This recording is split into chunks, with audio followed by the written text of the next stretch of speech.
Minister, his deputy, they will be here. And then I will conclude, and then the way forward. So agribusiness, as the name implies, is a combination of the words agriculture and business. And it refers to commerce in farming and farming-related activities. Very simple. I didn't take this from any dictionary or any book. This is how, from my personal life, I felt agribusiness is. Then dovetailing further, agribusiness encompasses all activities related to agricultural products, from production to processing and distribution. It essentially refers to the business side of farming, encompassing the entire food supply chain, including the supply of inputs, processing, and final distribution to consumers. I know some people might ask, why start with financial services? As the Bible says in the book of Ecclesiastes chapter 10, the verse 19, I will not go through so much of it. It says, a feast is made for laughter, wine makes merry, and money is the answer for everything. Money answers everything. If you don't have money, what can you do? Honorable John DeMillo is an example. He veered into agriculture from his main career lesson. Today we celebrate him because he is successful.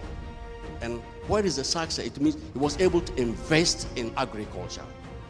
I don't think if he had ideas and didn't have the pesos, he would have gone into agriculture and be called a successful farmer. Isn't it? So money is key. And if they give you a job to do without money, you will fail. You cannot do anything. So that is what underscoring by agriculture and then money. This includes farming, ranching, aquaculture, apiculture, snail rearing, mushroom production, and other activities related to the growing and raising of food crops, such as cereals, dry grain leguminous crops, root and tuber crops, vegetable crops, economic tree crops, rearing of small ruminants, poultry, and technical crops, such as cotton, which we now refer to as the white gold by our brothers in Burkina and then Benin. I'll be dovetailing into them shortly. This involves transforming raw agricultural products into usable forms such as milling grains, canning fruits and vegetables, or processing dairy products in both liquid and solid forms.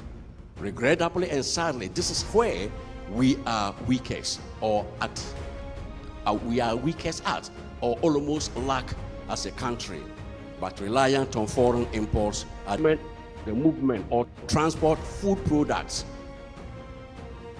livestock, poultry from farmers and processors to consumers, including wholesalers, retailers, and transportation networks. This is usually done through a vibrant and reliable transportational infrastructure such as standard and solid durable roads, railways, air, water, and fortunately, this area too, we are not doing very well as a country. Now, inputs. This involves providing farmers with the necessary inputs for production, such as seeds, fertilizers, herbicides, insecticide, machinery, equipment, and then storage facilities.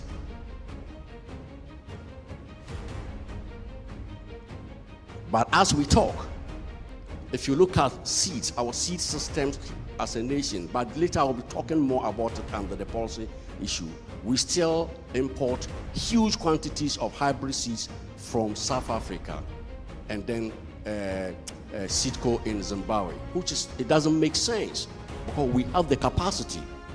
I worked for 31 years in CSIR, and we have this Bill and Melinda Gates Foundation and then Warren Buffett Foundation that gave me very generous funding to come out with what we call drought-tolerant maize for Africa, which later metamorphosed into stress-tolerant maize for Africa, which involved countries like Ghana, Nigeria, Togo, and the Mali Republic. And under this, we used to compete for best research, dissemination, and also breeding countries. And I can tell you, we have been beating Nigeria. For those other countries, they don't come near us. It's Nigeria and Ghana. If they beat us this year, best breeding, the following year we'll beat them. And we have enough, materials by CSIR, SARI, and then cross research. Top-notch, world-class maize. In fact, the world's first maize with protein was produced by Ghanaian scientists, Shumefia Friye, Bedu Apraku, and others, my peers. And Americans upstairs are using them as germplasm. So why do you go to be picking things from Pioneer and others? It just doesn't make sense. I hope I'm not throwing sand into somebody's garage. Then we're talking about services. The provision of extension services, research and development, and then administrative support to farmers. These are all segments of. Then retailing, selling of food products and other agrarian products to consumers, whether in grocery stores, supermarkets, and all that.